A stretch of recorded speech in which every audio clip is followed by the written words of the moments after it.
Liam, do you have any questions for Carter or anything? Yeah, Carter. Now, I actually ended up taking Gronk with my first pick of the draft, which I believe was 2 after you. I had number 12. Yep. If you knew that you could have traded Gronk for LaShawn McCoy, would you have picked him up with the 10th pick? That is a tough question, and I think that I probably would have stuck with Stafford. Yeah, I mean, because this is what I would have done on draft day had I not really known as much as I do now, and I think that the unpredictability that comes with people with the position, I know that LaShawn McCoy is a great guy and a big name, but I feel like a stud QB is a safer play than a stud running back. And although I don't know if I could have pulled that trade off in any case, but that's probably what I would have done. Speaking of trades, Carter, are there any trades you'd like to make? Well, it's tough. It's tough right now. I've got an issue with wide receiver depth, and I was hoping that Larry Fitzgerald would do a lot better than he's doing right now. And he hasn't produced, has he?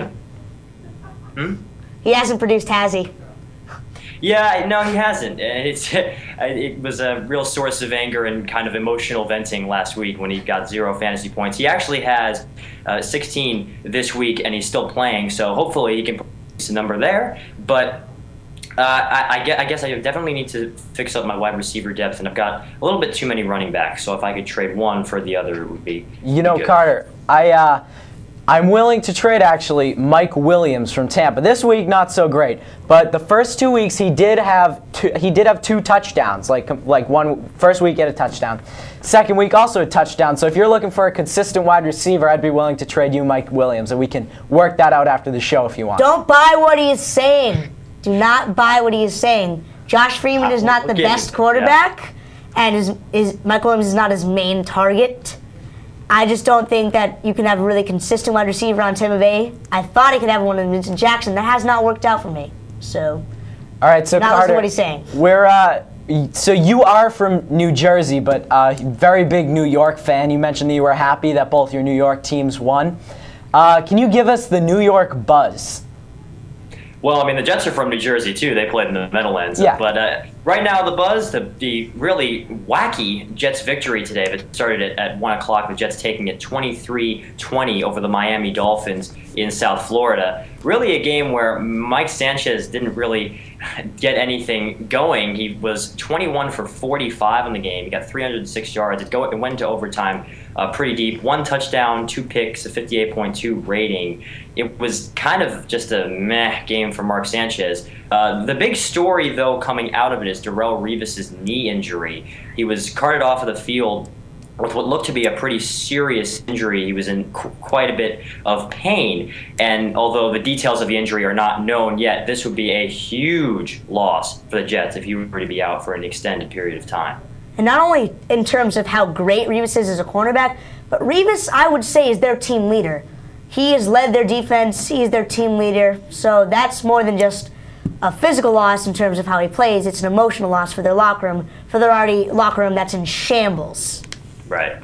Yeah. I mean, for the Jets, it's like losing a starting QB, especially on a team that relies so heavily on its defense as something that can get it through games and win games like today where the offense isn't doing so well, but the defense can pull it through. And this is just a huge loss to have the big guy on your defense go down, I mean, if he is going to be gone for a while. I'll tell you, though, I thought those Jets were not going to win. Dan Carpenter missed that field goal, and then there was that great pass to Santonio Holmes to get you guys at the 10, not you guys, the Jets, to the 10-yard line to kick the game-winning field goal by Nick Folk.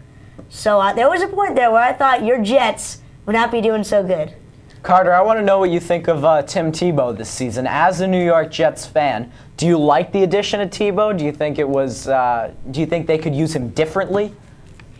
Yeah, at first I thought it was a cool idea. I thought it would be nifty to try out a few new things and interesting things that not many other teams would consider when you have both Mark Sanchez and Tim Tebow. I thought he put some pressure on Mark Sanchez to perform. But today, it was a day when he got into the game a lot. He took quite a bit of snaps, but besides one play that he made off a fake punt for a first down, his biggest play was calling the coin toss correctly at the start of overtime. So I don't know if it's something that the coaches are doing, if they need to give him better opportunities, but it looks like that they are relying as Mark Sanchez as their number one guy who will be taking big passes. And Tim Tebow saw the ball from the shotgun 3 times today. I mean, if you're only going to see him over that minuscule period, it's hard to judge exactly how you're going to be able to fit him into the offense. Exactly. They need to run the Wildcat more often. You have Sanchez, you have Tebow who can pass the ball and who can run the ball, and then you have Sean Green, who's certainly an underrated pass blocker and run blocker. Wait, let's get one thing straight. Tebow cannot pass the ball.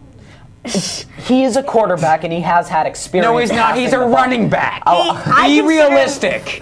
I consider him more of a running back. I think it's great how they're using him. I don't think they should use him too much because that not only, because Tebow is not the most reliable guy in my opinion. He can do some good things like that fake punt. I think that was a great play they ran. I think he can do some Wildcat plays, but not to overuse him because if they overuse him, that can really get Sanchez mad. I don't know, though. I mean, how valuable is Tim Tebow when you're only using him, a tiny amount of plays? I mean, if you can get this guy in, sure, he's an awful passer. But if you can play the Wildcat and have Sanchez and Tebow on the field at the same time, the defense isn't going to really know what to expect. And if you can keep the defense guessing, that might give Mark Sanchez or Tebow or Sean Green the edge and kind of put that Jets offense over the top. And I think the only way that you're going to get that to run efficiently is by doing it more often and putting Tebow on the field more. But I'm not doubting that Tebow. I think Tebow can do, if he's given the right opportunities, do great things for this team. It's just a question of how would their locker room react to it. Sanchez on the outside is saying, "Oh, I love Tebow him here. I don't mind that he's taking some of my snaps." But I think everybody knows he really does mind. So it's not whether a question of production. I think it's a question of how will this locker room react because this locker room is just torn apart. Yeah, I mean, it is definitely an awful situation in the Jets locker room going back to last season. But, I mean, if that's the case, then that's something that the Jets coaching staff is definitely going to have to fix. If Mark Sanchez doesn't like having Tim Tebow on the field, which I'm not so sure he doesn't. I think that he's okay with it truly inside. But if he doesn't, then he's got to get over it because right now it looks like that's the way that the Jets offense is going to run the best. Well, I don't know. No offense to Rex Ryan and Tony Sproul. I don't know how much of encouraging guys those two are. And, in my opinion, they are causing a lot of the locker room problems too. Right, but don't forget that Tim Tebow is a great leader and a very encouraging guy. He is. Tim Tebow is definitely a great leader. But right. I just, Sanchez is their starting quarterback. I believe he's a better quarterback than Tebow. So I don't know if you necessarily want him unhappy when he's throwing your big plays and your big passes.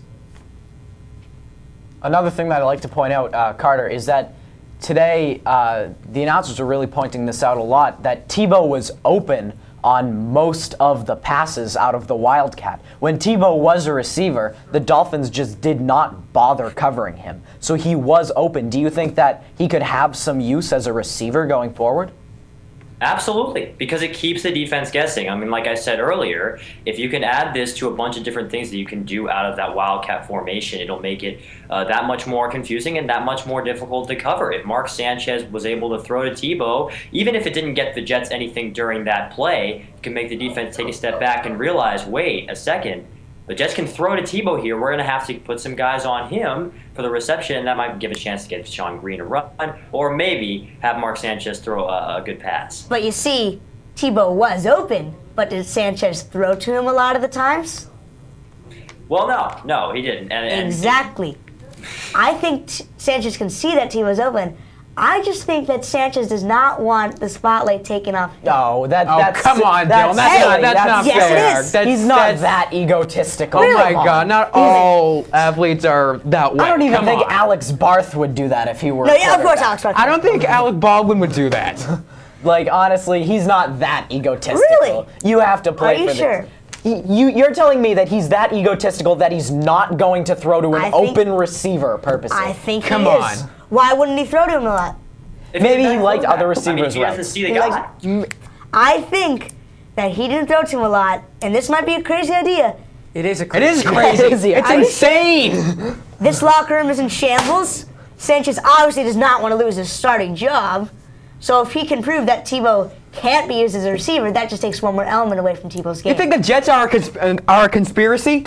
not a conspiracy, but I agree the locker room's in shambles, and I think Sanchez will do anything now to keep his starting job. You know how ridiculous you're sounding right now? Tebow is on Sanchez's team, and you're saying that Sanchez wants to turn Tebow more one-dimensional? Yes, Sanchez not throwing to Tebow does not prove that Tim Tebow. I'm not saying it proves, but I'm saying you can't. You're not seeing something here. You don't think that Sanchez? There is nothing to see. Yes, there is. Are you kidding? Okay, you think Sanchez wants Tebow to show his dimensions so that Tebow can take over a starting job? So you're saying that when Tebow catches the ball, that proves his liability as a quarterback? It can show his dimensions. It can show they can use more, then they'll start using We more. You don't know complete what the that can pass. turn into. Sanchez does not want to lose his starting job. I think it's crazy, personally. I think it's crazy that Sanchez isn't doing this. I think it's ridiculous. Wait a minute. So but I think he's that he not is. doing anything. What you're saying is that by Sanchez completing passes, he will lose his starting job. I'm saying That's how yes, quarterbacks eventually. lose their jobs, according to Dylan, apparently. Because Tebow, 1 second, if Dylan. Tebow can show more dimensions, then Tebow will be used more. Dylan, than 1 what he second. can now Liam, turn Liam, into. what- Liam, what do you have to catching say? passes, how is that going to affect Because how much he's going to play quarterback? they'll start using him more in more situations if they can trust him with receiving, and they're already trusting him with running. They might let him in for a few passes, and then you know what can happen. Tebow can do a miracle stuff. Tebow knows when. Let's face it. We all watched the Steelers game. Tebow knows how to. That was win. an act of God. Come on. Carter, what's All right, guys, what's your opinion on all this ridiculousness? Oh, sorry. Well, I think you're blowing it a little bit out of proportion here. I mean, listen, this is one game. This is the first time that we've really seen Tim Tebow play a big role in the Jets offense. And I think Mark Sanchez might not have been used to having Tim Tebow on the field. I think that's a much easier explanation than he's secretly plotting in the middle of a play. We'll see. The conspiracy continues. We'll see what happens later in the season. Okay. That is true. So, all right, we're going to toss it to break. Carter, thank you for coming on. We'll be right back.